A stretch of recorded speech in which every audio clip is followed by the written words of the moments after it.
Are you prepared? Before I came to university, I was told that preparation could be the difference between an average and brilliant university experience. So I prepared by speaking to those who'd been there and done it. And what they told me was fascinating. I heard second-year students describe how wonderful the first year was. Then I heard third-year students complain that they were skint and couldn't wait to get out of the place and earn some money. And then there were the graduates who were working, especially those after a few years. What they kept saying was that they're tired of work. They miss university. It was the best few years of their life. The common theme was that there is ongoing change. But armed with this knowledge, I made sure I was prepared and had a brilliant few years here. I'm here to help you to be prepared and to even accelerate your personal development by avoiding some mistakes which tend to be repetitive. You learn that life is as easy or as hard as you make it, that there are three types of people. You'll be empowered to know that you can bypass this workplace conveyor belt and create your own powerful personal brand, which is both rewarding to you and to those that pay you. And finally, you'll hear about my alternative methodology of helping others, how it's based on Buddhist values. And this might even inspire you, as it did me, to consider financial planning as a potential career. I read medical biochemistry at university and wanted to be a scientist. But in case you didn't realize, I come from an Asian background. Guess what my relatives wanted me to become? A doctor. It got to the point that whenever I went for Asian functions, aunts used to come and ask me which hospital I worked in. An aunt in Asian terms is any lady over the age of 35. So I was brought up to think like a scientist or a doctor. And imagine how disappointing it was upon graduating and then realizing I couldn't make a career out of science. It was very worrying and confusing. But then I met this wise man who asked me what my purpose was. At 21, I didn't think I had one. I had not thought of life or my role in it in this way before. But he persisted and made an offer which was life-changing.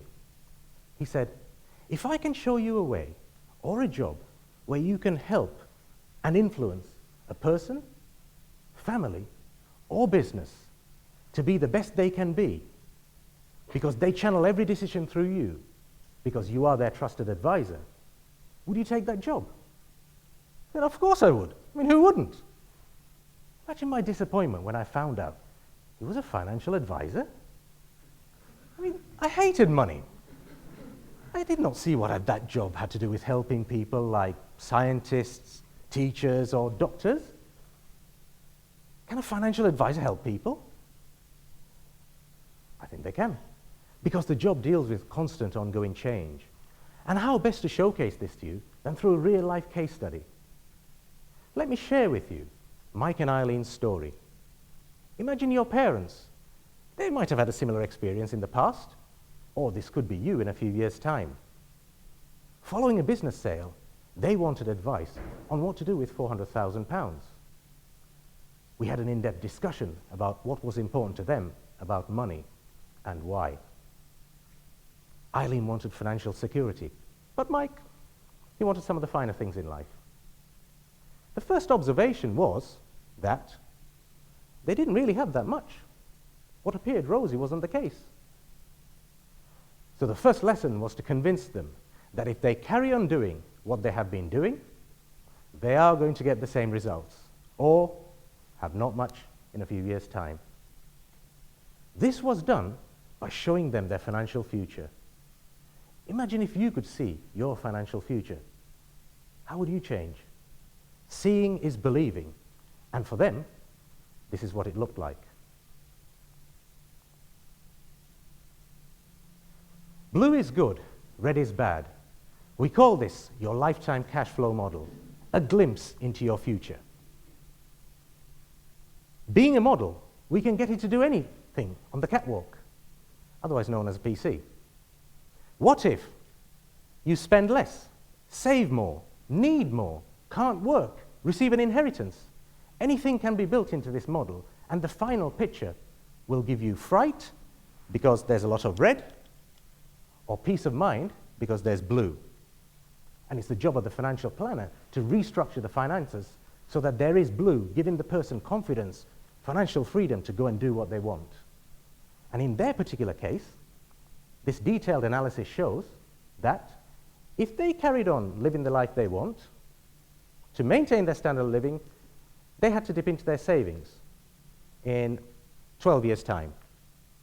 Out goes university funding for their children. And if they really want to live the life they want, they run out of money at the age of 72. It falls off the cliff. They were shocked to see this. Mike's question was, what must I do to make this all blue? And this was the start of their financial plan. We worked together to create a plan which enabled him to start a new business. That did exceptionally well. And a few years down the line, when money was no issue, we discovered that despite everything appearing to be rosy, it wasn't. That as a family unit, they weren't happy. The reason was because Mike was too busy working in the business. At that point, he protested and said to Eileen, I'm doing all of this for you and the children. We tend to forget children, don't we? When we spoke to the children, Mike realized that his family needed him more than his money. Realizing something had to change, we altered the plan and made the business more efficient whilst giving him back 1 day every week. The resulting lessening of stresses, combined with increased efficiency, gave further profits for the business. But most importantly, and what gives me the greatest satisfaction, is it improved their marriage. Did you like that example?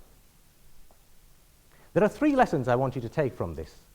Firstly, that any decision or choice we have, we must see it in its broader context.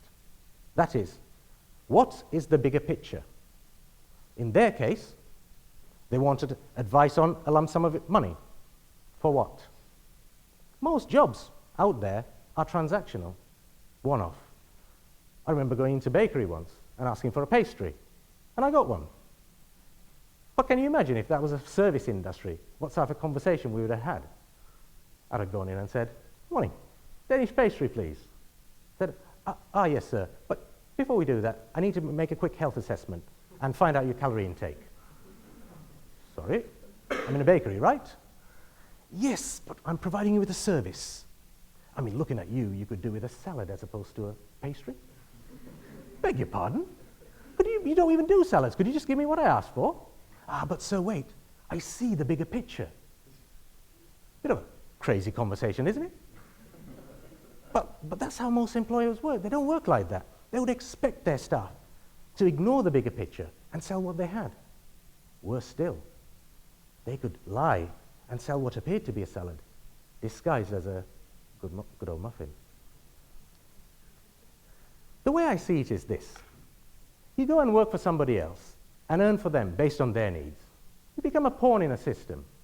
Life becomes a conveyor belt whereby you get up, go to work, do a series of tasks, come home, have an argument, or something fun, and then go to sleep. This process repeats itself until the day you stop work, look back, and wonder what it could have been like. Do you want to be a pawn in a system, or create a system that works for you and those that matter to you? Do you want to be the one dictating the course of the game, or the one being dictating the course of the game, or being dictated to? This brings me on to the second lesson, that there are 3 types of people. Most people I meet, they'll reach a point in life, they'll look back and they'll say, you know, I've had an average life, it's been up and down. In general, what's happened is, I've had an average life.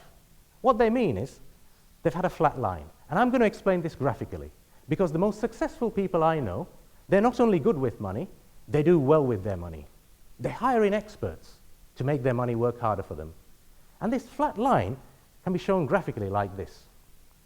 If we see the x-axis, We call this our timeline, and on the y-axis, it represents wealth. The average person will say, my life has been average, and their name is Joe, average Joe. But there are some people who might make mistakes, repetitive mistakes. They seem programmed to fail. Their lives might end early. They're vulnerable. But there's this small minority who seem to get better and better. They have alpha about them, and I call them the progressive alphas. Whilst working with these three people for many years, I now know that my purpose is to help everyone to become a progressive alpha. How is the third lesson. Because if we look at the graph again, we'll call this our life events. Leading up to the date, we rest in peace. You'll buy a house, might buy a nice car, have a family, and go on holidays. But to do all of this, you need a job or a business that gives money, which is supposed to be a sign of success, which is represented on this y-axis. But what is the most important thing about this y-axis? It is the why itself. That is, why do we want what we wish we want? What is the purpose of all of this? Whenever we want something, we must go back to our why. So let's get back to you and what you do once you leave here. Because there will be debts to repay, deposits to accumulate, families to raise, houses to buy, etc. And if you work in the UK, from day one, you will have to plan for your retirement. How thrilling! It's compulsory. Nobody said life is going to be easy. As a nation, we're in serious financial trouble. So let me explain why you need to be aware of the issues and to proactively plan to be like Alfie. Take back a few generations. Most people had a job for life. They lived within their means, frowned upon loans. The most exotic holiday for them was not far off Blackpool. They saved and bought a house, and the day they stopped work, they were given an income for life based on their final salary. Now, sadly, once retired, they weren't able to live for very long. But they were able to pass this inheritance to their children, who built another estate and careers. But the difference for them is, when they retired, they lived for many years, thanks to the advancement of medical science. At that point, the pension companies said, this is costing us too much money. So they stopped those schemes for newer members. That leaves the next generation and us. Gone are the days when there are fixed jobs for life with a guaranteed pension at the end of it. Multiple job changes, financial pressures, coupled with easy access to loans, mean people do not live within their means. People live for today and not for tomorrow. They struggle to pay bills, let alone save. Whatever little they have is not guaranteed when they retire. Instead, it's linked to the up and down movements of the stock market. This lack of certainty scares them. Life is not a rehearsal. Is there another way? I think so. This is where Buddhist values and mindfulness come in. See, we are where we are. The future we want is an outcome. In between the two, a series of activities or actions need to take place in order to get there. So if we need to take action to reach a destination, what makes us take action? It is our decisions. But what makes us take a decision? It is our thoughts. This implies that if we are able to control these thoughts, our thoughts, we must be able to control our destiny. Yes, that's right. We become what we think. And this is my core message to you today. Because our thoughts have the ability to interact with these actions, leading to different outcomes. Thoughts such as, what's in it for me? If I do this, I get so much more. Unless I do that, I miss out on my target. This kind of thinking is selfish. It is toxic and flawed at a fundamental level. But there is another way. What if you were able to sense what can go wrong before it actually goes wrong. That is being mindful or aware of the moment. Because whenever we undertake an activity on behalf of another, we must be aware of the origin of this thought itself. The right thought leads to the right action and outcome. Mindfulness clarifies your thinking, making right thought achievable. The Buddha was asked to explain in simple language what this end goal is. And his teaching is non-sectarian. It is universal because it applies to all our minds. He said, abstain from all sinful and unwholesome actions. Perform wholesome and pious actions and continue purifying the mind. It is a pure mind that allows us to see things the way they are. It allows us to sense the arising of this thought and class it as good or bad. We then see its progression leading on to action and potential outcomes. But most importantly, a pure mind allows us to gain the wisdom to understand that everything is impermanent, that change is constant and ongoing. It then all comes back to our purpose. A life of purpose reveals the purpose of life. I hope I've given you a glimpse of how a core Buddhist principle can be used to help others as well as ourselves. Your journey is just about to begin. Be mindful that most jobs out there are designed to hone us into fulfilling others' dreams, which might not be in line with our core values. If that is the case, be brave and never fear going it alone. In the case study, you saw how the couple's need was transactional, but the bigger picture, arrived at by the right thinking, could be beautiful. Once they saw it, they realized that there was much more to money than just, much more to success than just money. Mike became a progressive alfie. He realized that there was a purpose and why, which was his family. And by making a few changes to make others happy, he created everlasting change. And I hope that story will plant a seed within you, that financial planning can be a successful and rewarding career. And on that note, I'll leave you with this. Life is not a rehearsal. Be prepared and invest in building your dream. Otherwise, you'll end up working for someone else, building theirs. Thank you.